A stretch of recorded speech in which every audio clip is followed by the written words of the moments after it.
Bon, me voilà pour la suite. Ça, c'est les procédures à suivre après avoir généré le canal élevé. Ça, ce n'est au canal élevé précédent qu'on a généré.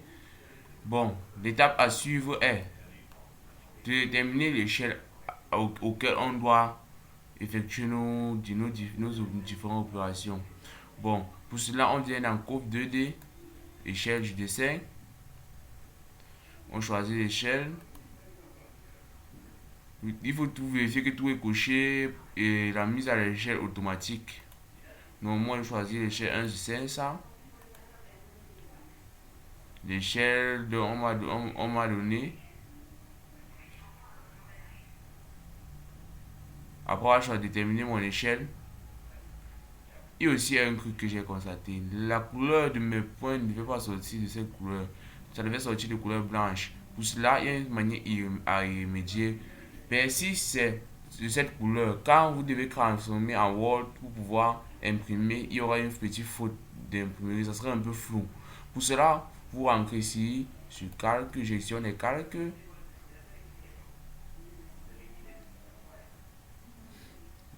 Comme vous choisissez les points topo, alt, vous mettez en blanc. Pour plus de précision, vous mettez aussi topo map en blanc. OK, vous appliquez. Vous cliquez sur OK. Voilà, c'est en blanc. La prochaine étape qui est tracer, qui est relier la forme de notre terrain en passant par A, B, C, D en ordre, comme c'est là sur l'ordre alphabétique. Mais pour cela, on doit cliquer sur la polyligne. Voilà ce qu'on appelle la polyligne. Après cliquer sur ça, vous constatez donc que je ne peux pas relier facilement sur le point, sur ce point-ci. Pour cela, il existe une méthode très simple. Vous venez cliquer sur Acro, vous cliquez sur Nodal, vous cliquez sur OK. Cela fait quand vous approchez sur le point, ça signale directement. Si ça ne signale pas, ça veut dire que vous n'avez pas sélectionné la polyligne, vous partez de sélectionner la polyligne et vous accordez normalement. Vous cliquez,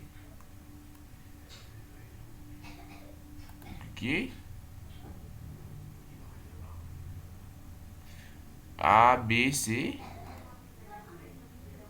prochain point qui est D,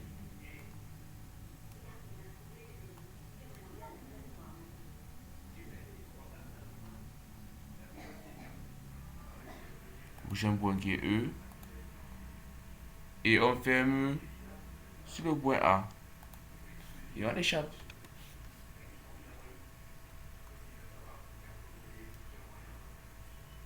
Bon, là voilà la forme de notre terrain qu'on a donc permis à ressortir.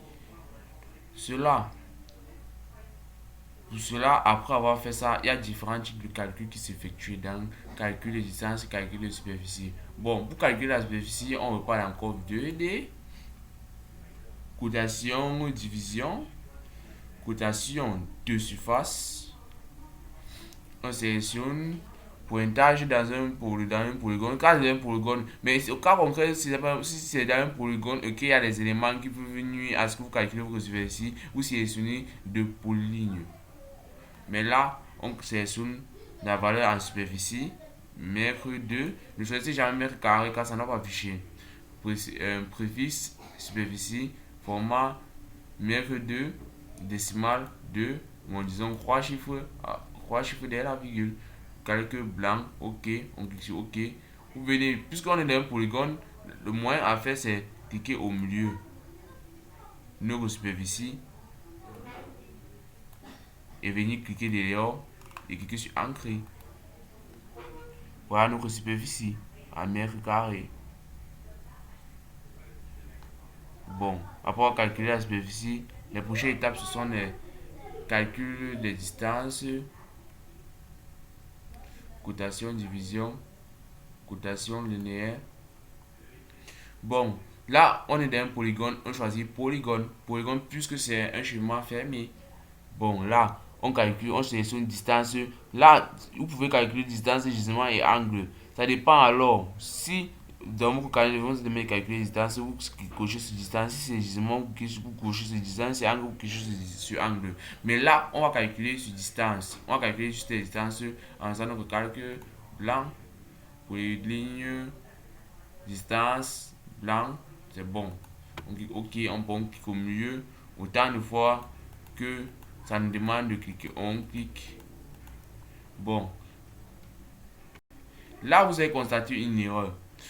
Les distances sont gros par rapport à mon dessin.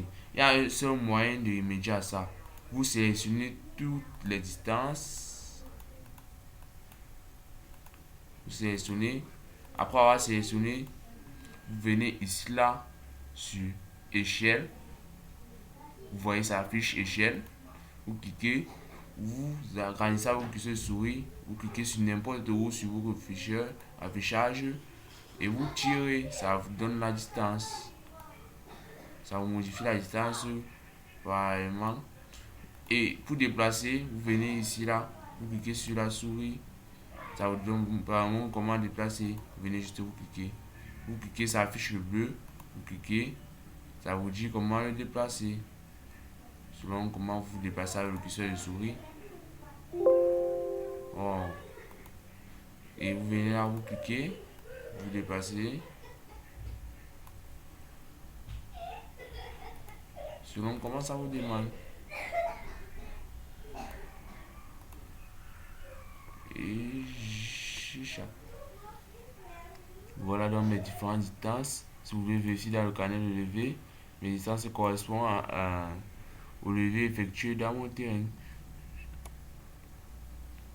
Par exemple, c'est entre A et E, vous constatez que c'est 50. Par exemple, c'est entre A et B, vous constatez que c'est 40. Tout comme dans, tout comme dans le carnet de levé. Bon, là, on a calculé les distances. On a calculé distance, superficie, on a tracé les bords de notre terrain. Mais pour là, c'était la fin pour ce tuto. Là, on va revenir sur le prochain tuto pour d'autres vidéos. Mais pour l'instant, mon batterie est faible. Je vous quitte aussi. Vous abonnez-vous sur le site comme Simon pour plus d'autres vidéos.